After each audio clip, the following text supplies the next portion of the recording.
Hello there. The German economy is struggling, and the country's electorate is turning towards a euro-sceptic party for answers. Are we on the verge of a German exit from the European Union?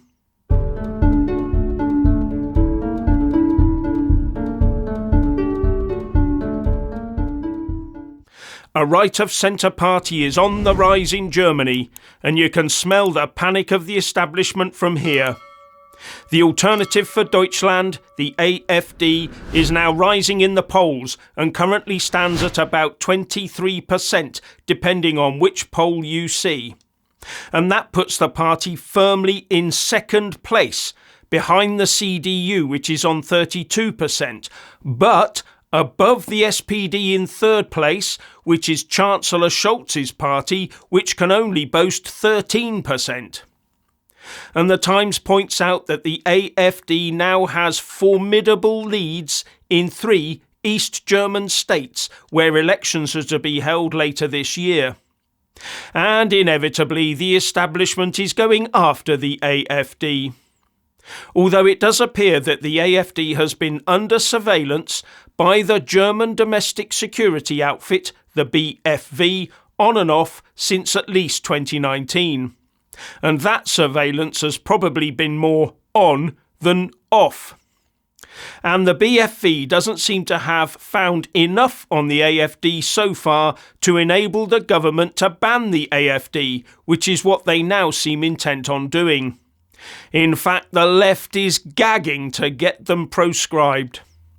And in the eyes of the German blob, the AfD has now committed 2 major crimes. The first crime is some of their politicians attended a private meeting where the party's politicians met with Martin Sellner, who is dubbed as a far-right activist. Now, Sellner and his girlfriend Brittany Pettibone, along with Canadian Lauren Southern, all 3 of them being at the time very critical of a certain religion, were banned from the UK in 2018. Sellner and Pettibone were stopped at Luton Airport and deported after questioning, and Lauren Southern was simply denied entry, so preventing her from a planned meet-up with Tommy Robinson. Those 3 committed the crime of using words and concepts. The UK government response was to physically ban them. That's just for background. Now, it's being claimed that one of the discussion topics at the AfD meeting with Sellner was the concept of re-immigration or remigration, basically short for return migration, for those newcomers who just cannot fit in with German norms, even if those people had obtained a German passport. And an undercover operative from the Corrective Report, which calls itself an independent newsroom, claims that Sellner laid out his master plan for deportations of people from Germany based on a set of racist criteria, regardless of whether or not they have German citizenship. And this sparked a series of protests with, according to The Guardian, 100,000 people attending rallies across the country. However, according to Breitbart, the protest organisers put that number at some 1.4 million. More than 1 million leftist activists took to the streets of Germany in protest over the weekend amid growing calls to ban the right-wing populist Alternative for Germany party as it surges in the polls, it says. I wonder how many of those protesters are worried about their futures in Germany. Surely if they're making the effort to fit in, they would feel perfectly safe, no? And are the protesters demanding that everyone should stay, no matter how disruptive they are? And there's a big disparity between the 2 reports, isn't there? And who would ever trust a protest organiser to not vastly inflate the support they're getting? Anyway, one meeting attendee, former AfD parliamentarian Roland Hartwig, says the story is complete nonsense. And this was reinforced by Ulrich Vosgerow, a member of the centrist CDU party, formerly led by one Angela Merkel. Vosgorow stated that no one had said anything about remigration in his presence. What was actually discussed was the question of how to deport criminal aliens or rejected asylum seekers more quickly, he said, adding that even Chancellor Scholz was actively looking at that issue. The meeting itself was also a private meeting and the AfD did not organise it. Anyway, if you're on the left, you will believe the corrective report, and those on the right won't. Now, the second and possibly most heinous political crime the AfD has committed is to declare that it will push for a German vote on the country's EU membership. Shock horror. They are talking about a Brexit vote for Germany, a Deutschland exit from the EU vote, a Dexit referendum. You can imagine the Eurocrats going all dizzy with panic and reaching for the smelling salts, can't you? Speaking to the FT, the AfD leader, Alice Weidel, said that the UK's decision to leave the EU was dead right.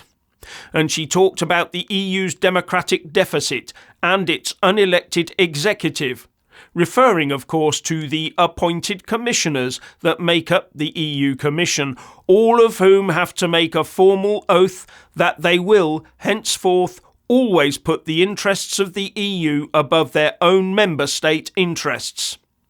Or, as I understand it, things like lucrative pensions are put at risk.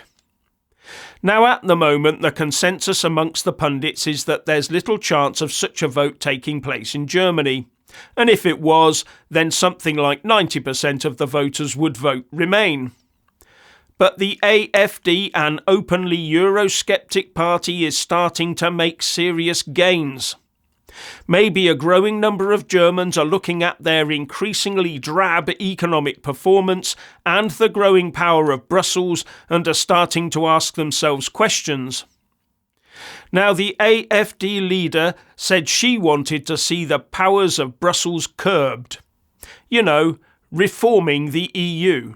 Just like David Cameron wanted to see before the UK EU referendum happened. And if that did not happen, then she said the people should be the ones to decide. Does sound a lot like the run-up to the Brexit vote, doesn't it? But one fly in the ointment for the AfD is the emergence of a new left-wing party under Sarah Wagenknecht, a member of the German Bundestag. And this is the left-wing European political party with a difference. It is hostile to immigration, so she could take a chunk of votes from the AfD. Now, Germany is facing a lot of headwinds. Its manufacturing base is suffering and its farmers are up in arms blocking roads, fearing for their futures. And much of this, if not all of it, is driven by that push for net zero. And like the Brits, the Germans don't seem to like being forced to buy and install heat pumps either. Chancellor Scholz has a coalition of 3 parties that only adds up to about a third of the vote, and Scholz's own approval rating is pretty dire. The Times has assessed that surveys show that 54% of Germans have little faith in democracy, with only 9% trusting political parties. If that's the case, how long before that percolates through to distrust of the European Union machine and its politicians and officials? How long before the Germans start demanding an EU referendum of their own? After all, they've grown used to profiting from being the EU and Eurozone manufacturing powerhouse. But now that their own government and the European Union are both forcing them to offshore their industries to the likes of China in the race to the bottom of net zero, maybe a feeling will spread of the need for change in Germany.